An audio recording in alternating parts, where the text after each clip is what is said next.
You're watching BBN Tonight on your official UK sports station, LEX 18. Presented by Central Bank, the official bank of UK athletics. Welcome back to BBN Tonight. It's been an eventful week for former Kentucky stars in the NBA. Yeah, the biggest headline includes Anthony Davis. He's due for a return to the court tonight for the Lakers. That follows a 2-month absence after he injured his calf against Denver on Valentine's Day. AD was initially worried that he tore his Achilles. Fortunately, he was just diagnosed with a calf strain and Achilles tendonitis. Hope all goes well for him. Yeah, for sure. The Kentucky Knicks are on an 8-game winning streak, which is the best in the NBA right now. Last night against Atlanta, former Cats Julius Randle, Emmanuel Quickley, and Nerlens Noel combined for 69 points, 23 rebounds, and 13 assists.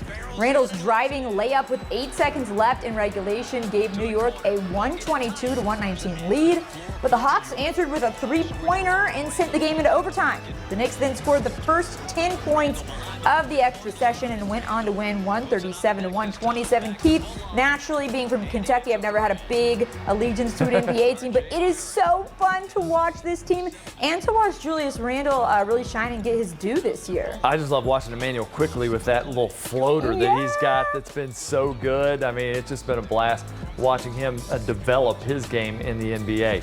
Our Julius Randle came into last night's game as the Eastern Conference Player of the Week.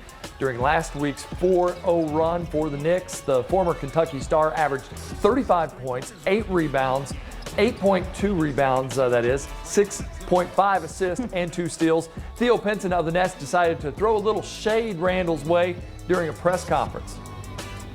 Your 2021 Eastern Conference Player of the Week, Julius Randle. Kentucky University National Championship runner-up.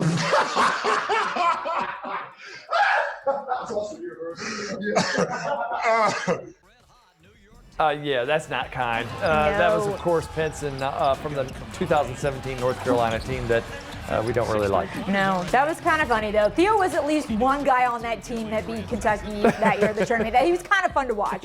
But, it's never Kentucky University. KU, not us. No. There was a nice moment for former Kentucky teammates Emmanuel Quickley and Nick Richards before the Knicks and Hornets played at Madison Square Garden on Tuesday night. And it was probably a rare opportunity for the ex-Cats to catch up with each other, as it was only the second game between New York and Charlotte this season, and the first since the NBA eased up on its pregame handshake restrictions. I think Quick was giving him a hard time about the hair. He's like, you're trying to look like me now. Maybe should. Ex-Cat Karl Anthony Towns put up some monster numbers in a win over Sacramento on Tuesday night. The Big Cat scored 20 of his 26 in the second half. He also added a season-high 18 rebounds, 5 assists, and 4 blocks. Unfortunately, the win came at the expense of De'Aaron Fox and his Kings, as the former Kentucky guard had his lowest point total in 3 weeks, scoring just 14 points on 5 of 17 shooting. And another former Cat, because there's a lot of them in the NBA, had a big game winner. This one, a buzzer beater Sunday afternoon. Bam Adebayo nails a fadeaway jumper to give Miami a 2-point win over the Nets. The Heat took the floor without Jimmy Butler, who was out with an ankle injury, and that gave Bam the reins to the offense and the final shot in crunch time, and he delivered. Yeah, and Charlotte Hornets guard Malik Monk is the focus of a new feature at theringer.com. The former Cat opened up about his struggle on and off the court. He's dealt with a drug suspension, panic attacks, and a bout with COVID-19. Former Cat says he's come through the other side of all of that with the help of his dog, Bear. How about that? That is a huge dog. I think they could get him on an NBA lineup. Stay right there. We have much more.